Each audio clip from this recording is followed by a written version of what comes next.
Now, Tucker Carlson, if you're not aware, he actually did launch his first episode on Twitter. Remember, we said a while back that Elon Musk offered him this opportunity to still host a show, only hosted on Twitter. Now, this is after he has been fired from Fox News. And oh boy, if you want to talk about views, the number of people who watched this episode, it is absolutely insane. Here to break it down really quickly, and then we'll get into the episode. Nico House, he's been making these awesome clips. Nico has a new company called Hotspot. It's kind of a TikTok style where he really breaks these things down for you very quickly. It's really funny, but very informative. Check this out. Tucker Carlson recorded his very first episode on Twitter and almost broke the internet. As it currently stands right now, Tucker has 65 million views on that video. And I'm 100% positive cable news and the mainstream media is probably like, yo, what the fuck is going on? And to be honest, it's pretty simple. After being lied to about Iraq, Afghanistan, Syria, Ukraine, Libya, Russiagate, and countless other stories, people have decided that they would rather follow somebody who gets it wrong some of the time that they believe at least have good intentions than to follow cable news networks who get it wrong all of the time, who exemplify time and time again that they have overtly malicious intentions. Tucker Carlson recorded his very first episode on Twitter. So yeah, that's a really good point that Nico mentioned, all of the times we've been lied to by mainstream media. By the way, that episode now has over 100 million views. So when Nico made that video, it was at about 60 million at that point in time. And in this episode, Tucker Carlson is discussing, I don't know if you heard this new development about the dam in Russia. Now by they, I mean mainstream media is saying that Russia blew up their own dam. You know, it's like we're really supposed to sit here and believe Russia blew up their own bridge, their own pipeline, and now their own dam. Listen to what Tucker Carlson has to say. And you can see the view count here, 108 million views. By the way, his show on Fox News usually got about, I think, roughly 3 million viewers. Mainstream media is struggling. I'm going to show you another clip after this of what just happened at CNN. They are struggling. But let's get into this first episode. Hey, it's Tucker Carlson. This morning it looks like somebody blew up the Kakhovka Dam in southern Ukraine. The rushing wall of water wiped out entire villages, destroyed a critical hydropower plant, and as of tonight puts the largest nuclear reactor in Europe in danger of melting down. So if this was intentional, it was not a military tactic, it was an act of terrorism. The question is, who did it? Well, let's see. The Kakhovka Dam was effectively Russian. It was built by the Russian government. It currently sits in Russian-controlled territory. That's why I said their own dam. It's their own dam, okay? The dam's reservoir supplies water to Crimea, which has been, for the last 240 years, home of the Russian Black Sea Fleet. Blowing up the dam may be bad for Ukraine, but it hurts Russia more. And for precisely that reason, the Ukrainian government has considered destroying it. In December, the Washington Post quoted a Ukrainian general saying his men had fired American-made rockets at the dam's floodgate as a test strike. Notice he said that it actually would hurt Ukraine, but it also hurts Russia even more. So I asked that question again. Why would they blow up their own dam? See, these are the kind of talking points that you're not hearing on mainstream media. This is why this is very important. So it's good that he has this show on Twitter. Although I think he probably would have been able to say some of this like on Fox News, but still, even on Fox News, you still have to be careful with what you say. And so this is a message that you're most likely not going to hear on mainstream media. So really, once the facts start coming in, it becomes much less of a mystery what might have happened to the dam. Any fair person would conclude that the Ukrainians probably blew it up, just as you would assume they blew up Nord Stream, the Russian natural gas pipeline, last fall. And in fact, the Ukrainians did do that, as we now know. It's not like Vladimir Putin is anxious to wage war on himself. Oh, but that's where you're wrong, Mr. and Mrs. Cable News consumer. Vladimir Putin is exactly that sort of man, the sort of man who'd shoot himself to death in order to annoy you. We know this from the American media, which wasted no time this morning in accusing the Russians of sabotaging their own infrastructure. Bill Kristol, the man who once told us that Saddam Hussein was responsible for 9/11, immediately denounced Putin as a war criminal and even more savagely compared him to Donald Trump. The rest of the pundit class made similar, clearly coordinated noises. Putin did it! Putin did it! And their reasoning was simple. Putin is evil, and evil people do evil things purely for the dark joy of being evil. In this specific case, Putin attacked himself, which is the most evil thing you can do, and therefore perfectly in character for a man that evil. That was their explanation. No one who's paid to cover these things seemed to entertain even the possibility it could have been the Ukrainians who did it. No chance of that. Ukraine, as you may have heard, is led by a man called Zelensky. And we can say for a dead certain fact that he was not involved. He couldn't have been. Zelensky is too decent for terrorism. Now, you see him on television, and it's true you might form a different impression. Sweaty and rat-like, a comedian turned oligarch, a persecutor of Christians, a friend of BlackRock. But don't believe your own eyes. Actually, Mr. Zelensky is a very good man. The best, really. As George W. Bush once noted, he is our generation's Winston Churchill. Of all the people in the world, our shifty, dead-eyed Ukrainian friend in the tracksuit is uniquely incapable of blowing up a dam. He said in the tracksuit. He's literally a living saint, a man in whom there is no sin. That's why Lindsey Graham is so attracted to him.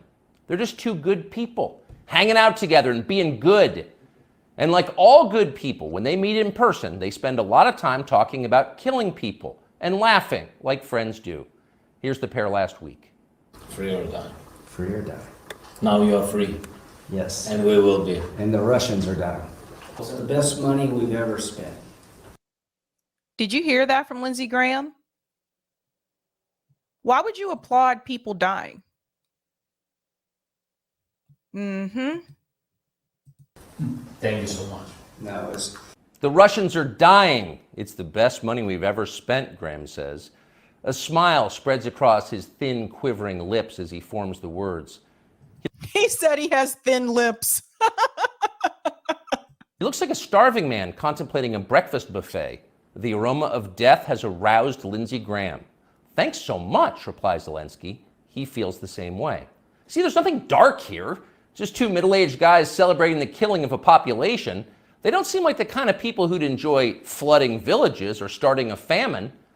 And in any case, who cares if they are? It's really not your business. Your job is to support Ukraine.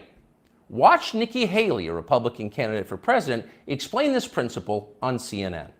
A win for Ukraine is a win for all of us. And for them to sit there and say that this is a territorial dispute, that's just not the case. To say that we should stay neutral, it is in the best interest of America. It's in the best interest of our national security for Ukraine to win. This woman is probably one of the biggest frauds. She was my governor when I lived in South Carolina. She was my governor. I remember when she ran for governor, her own party was there were people in her own party in the state house that were smearing her with racist remarks. I'll never forget this. Can't remember the gentleman's name, but I'll never forget that remark that he made when he said, "We already have a raghead in the White House. We don't need one in the State House." For those who don't know, Nikki is Sikh.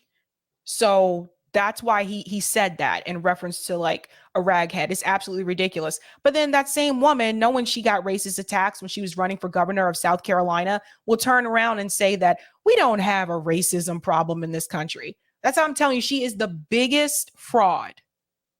Have to see this through. We have to finish it. See? It's very easy to understand. It is vitally important for you to support Ukraine because it's necessary for Ukraine to be supported by you. Your support is mandatory until it's finished, whatever it is, and whatever that means. So shut up and support Ukraine or else you're in trouble. Back when they still taught logic, statements like this were known as tautologies. Something is true because it is. The more you repeat it, the truer it becomes. It's a self-reinforcing reality.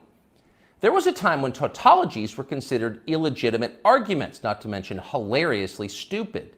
Only dumb people talk like that.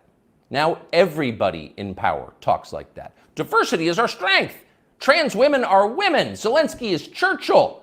It's all self-evidently true. Doesn't need an explanation, and don't ask questions.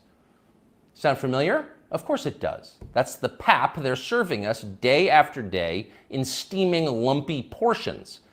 By this point, it's possible that American citizens are the least informed people in the world. Your average yak herder in Tajikistan knows who blew up the Nord Stream pipeline. I would actually say it's not so much that we're the worst informed. I think we're the most propagandized country in the world. We don't question the news the way that we should. We tend to believe cable news when we probably should not for the most part. I think we're just more propagandized. And that's a sad reality. You go to other countries, you start to see that. It's obvious. Does he think some skinny dude in a dress is actually a girl? Come on. That idea would never occur to him. You've got to be lied to at full volume over a period of years in order to reach conclusions like that. And of course, we have been. The media lie. They do. But mostly they just ignore the stories that matter. What's happened to the hundreds of billions of US dollars we've sent to Ukraine? No clue. Who organized those BLM riots 3 years ago? No one's gotten to the bottom of that. What exactly happened on 9/11? Well, it's still classified. How did Jeff? I'm not going to get too much into the 9/11 stuff because I am on YouTube, but there have been other people, at least during that time, that were in Congress that did push for more information to be revealed. Cynthia McKinney was one of those people that pushed for more information to be revealed about September 11. But when he's talking about like the more important issues, you know, in reference to like the BLM riots, I'm just like, nah, I don't know if, number one, I don't know if I would call them riots. I think people were just really angry and had every right to be. But it's interesting because you start to see what he considers to be a more important issue compared to what you may consider to be a more important issue. So that's important to think about. Jeffrey Epstein make all that money? How did he die? How about JFK? And so endlessly on. Not only are the media not interested in any of this, they are actively hostile to anybody who is. In journalism, curiosity is the gravest crime. Yesterday, for example, a former Air Force officer who worked for years in military intelligence came forward as a whistleblower to reveal that the U.S. government has physical evidence of crashed non-human-made aircraft, as well as the bodies of the pilots who flew those aircraft. The Pentagon has spent decades studying these otherworldly remains in order to build more technologically advanced weapons systems. But the Pentagon can't even pass an audit. So, and that's another thing. When he mentions the money that went to Ukraine, like where did all that money go? The Pentagon they can't even pass the audit. You know, if that was you, the IRS would be coming for you.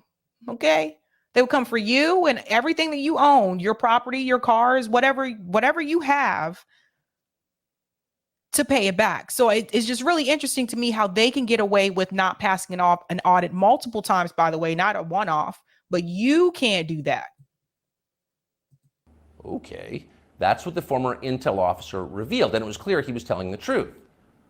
In other words, UFOs are actually real, and apparently so is extraterrestrial life. Now we know. In a normal country, this news would qualify as a bombshell, the story of the millennium. But in our country, it doesn't.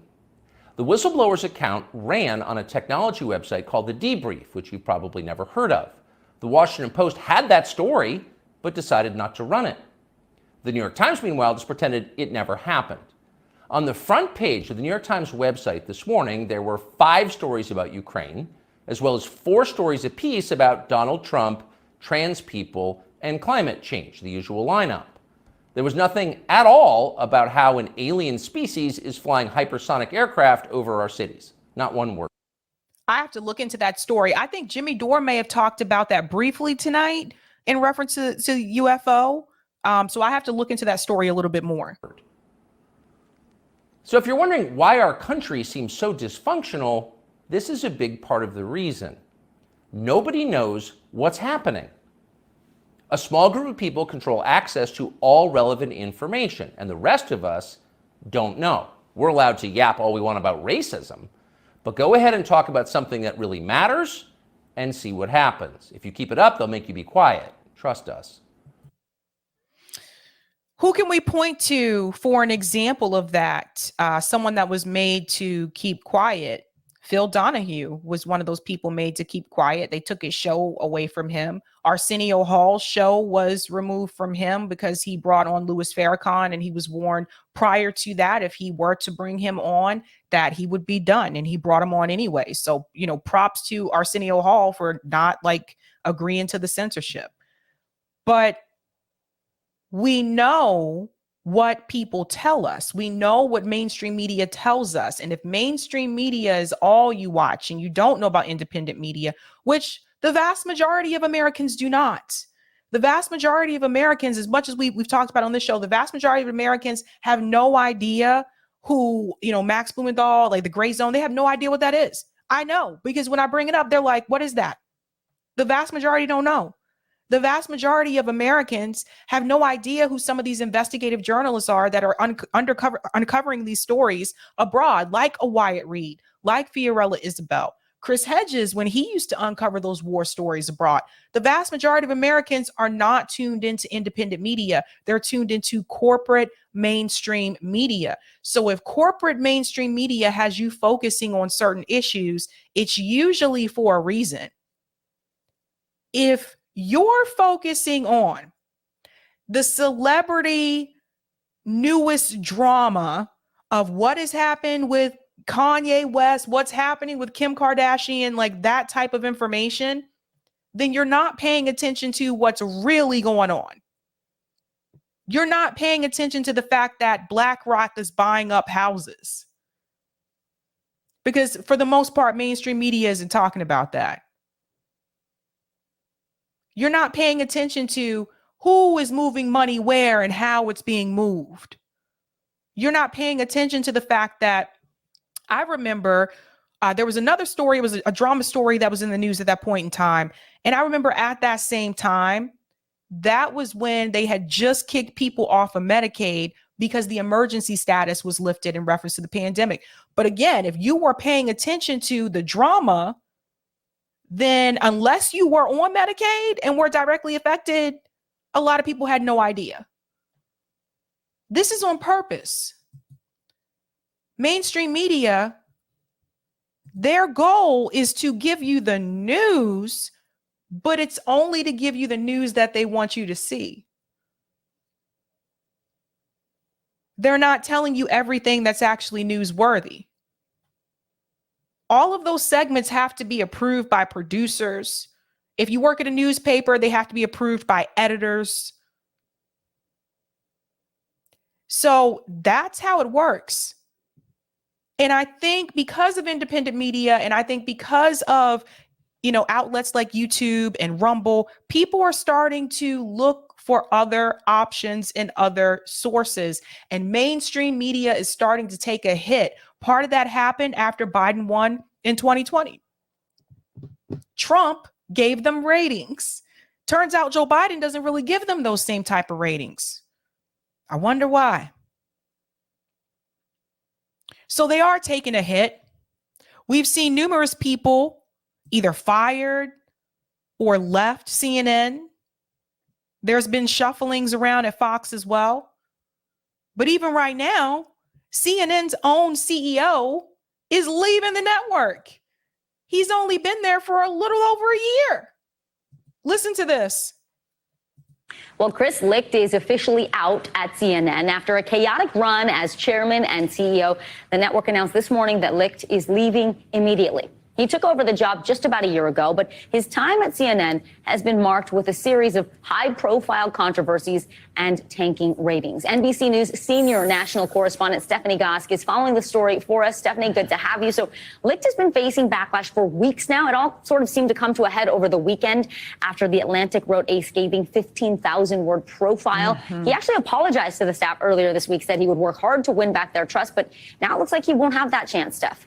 Yeah, you know, Vicky, that article kind of chronicles in minute detail everything about his tenure at CNN. You had David Zaslav today, who's the head of Warner Brothers and Discovery, come out with a statement and he said, listen, this was going to be a tough job from the beginning, that Chris Licht took some hits like other people had taken at CNN. And ultimately, he said Chris Licht put his heart and soul into this job, but it didn't last long. As you mentioned, just 13 months. He took over after Jeff Zucker had left amidst a scandal that he had had a relationship with his number two for a significant period of time. And he took over CNN Plus, which you'll remember he dismantled very early on and then had to lay off hundreds of people. But most recently, I'm sorry, I have to mention he dismantled CNN Plus because they weren't getting views. Like, she left that part out, so I just wanted to make sure I put that in there. Oh, man. But most recently, two incidents that have led most likely to this announcement today. You have the Donald Trump town hall that was held. That was widely criticized. It was a town hall with Caitlin Collins, who's their up and rising star there at CNN. The room filled with Trump supporters, and he ended up railroading that event, Donald Trump did, and repeating some of the things that he typically has said about the election and other things, other lies that were tough to beat down in that forum. Then you follow that by that article that you mentioned, and it all just became too much in that announcement today that he would be leaving the company. So see what they're trying to do? They're trying to mainly put the blame so much on him choosing to host that Trump town hall. I don't think it's just about that. I mean, that actually gave them a lot of ratings. And if it's news, like, why does it matter if you're interviewing someone who's a Republican or who's a Democrat if it's news? Problem is, it's not just news. It has a slant, it has a bias, right? But I don't think that's necessarily the reason. Look, the ratings suck at CNN. They have been tanking ever since Biden won in 2020. That Trump town hall actually brought more ratings over, but just for that town hall.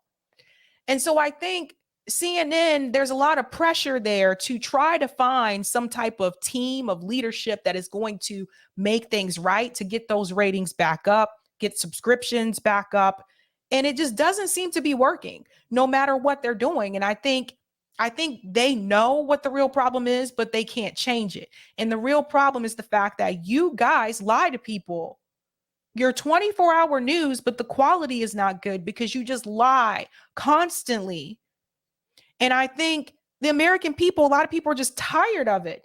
If you needed to have Trump town hall on your network in order to get people to come over and watch you, and you're supposed to be the liberal outlet, what does that tell you about your network?